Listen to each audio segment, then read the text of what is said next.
Part Chapter 10, page 45. Large crowds began to gather on the village green when the edge had worn off the sun's heat. Most ceremonies took place at that time of day. It was clear from the way the men stood that the ceremony was for men. The women looked on like outsiders. The titled men and elders sat on their stools, waiting for the trials to begin.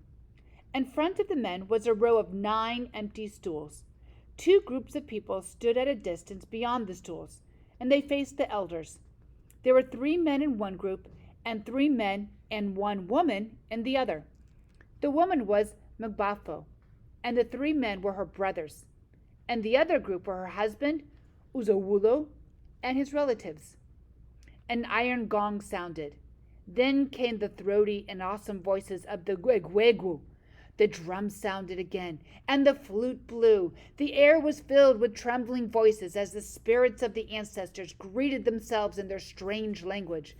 The special house from which they emerged faced the forest, away from the crowd.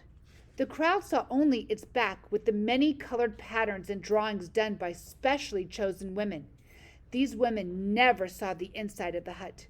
No woman ever did. No woman ever asked questions about the most secret cult in the clan. The voices flew around the dark, closed hut like tongues of fire. The ancestral spirits of the clan were abroad. Then the Egwugu appeared. The women and children ran. It was instinctive. When 9 of the greatest mass spirits in the clan came out together, it was terrifying. Each of the 9 Egwugu represented a village of the clan. The 9 villages of Umofia had grown out of the 9 sons of the first father of the clan. Evil Forest, the leader, represented the village of Umweru, or the children of Iru, who was the eldest of the 9 sons. Umofia Kwenu! Shouted the leading Egwugu, pushing the air with his arms, and the leaders of the clan replied, Yeah! Evil Forest then thrust the pointed end of his staff into the earth. It began to shake and rattle. He took the first of the empty stools, and the 8 other Egwugu began to sit in order of seniority after him. Akwanko's wives might have noticed that the second Egwugu had the springy walk of Akwanko. They might also have noticed that Akwanko was not sitting among the elders and titled men. But if they thought these things, they kept them to themselves. The Egwugu with the springy walk looked terrible, with a huge wooden face painted white except for the round, hollow eyes and the charred teeth as big as a man's fingers, and on his head were 2 powerful horns. Evil Forest addressed the 2 groups of people facing them. Uzawulo's body, I salute you, he said. Spirits always addressed humans as bodies.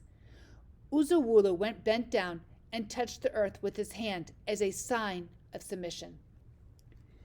Evil Forest turned to the other group and addressed the eldest of the 3 brothers. The hearings then began. Uzawulo presented his case. That woman, Mgbafo, is my wife. I married her with my money and my yams. I do not owe my in-laws anything. One day, they came to my house, beat me, and took my wife and children away. I have waited for my wife to return. At last, I went to my in-laws and said to them, You've taken back your sister. I did not send her away. The law of the clan is that you should return her bride price. But my wife's brother said they had nothing to tell me. So I brought the matter to you, the fathers of the clan. I salute you. Your words are good, said the leader of the Egwugu. Let us hear Odukwe. His words may also be good. What my in-law has told you is true. However, my in-law, Uzawulo, is a beast. My sister lived with him for 9 years. During those years, no day passed without him beating the woman. 2 years ago, when she was pregnant, he beat her until she married. It is a lie, Uzawulo shouted. Last year, when my sister was recovering from her illness, he beat her again. If the neighbors had not gone in, she would have been killed. In this case, She ran to save her life. Her 2 children belong to Uzawulu. We do not dispute it, but they are too young to leave their mother. If Uzawulu should agree to change and beg her to return, she will do so on the understanding that he never beat her again. Evil Forest called witnesses, who both agreed about the beating. Then the 9 Egwuwu went to consult in their house. The metal gong sounded. The Egwuwu reappeared, and Evil Forest began to speak. We have heard both sides of the case, said Evil Forest. Our duty is not to blame this man or to praise him, but to settle the dispute. He turned to Uzawulu's group and said to Uzawulu, go to your in-laws with a pot of wine and beg your wife to return. It is not bravery when a man fights with a woman. He turned to Udukwe to greet him.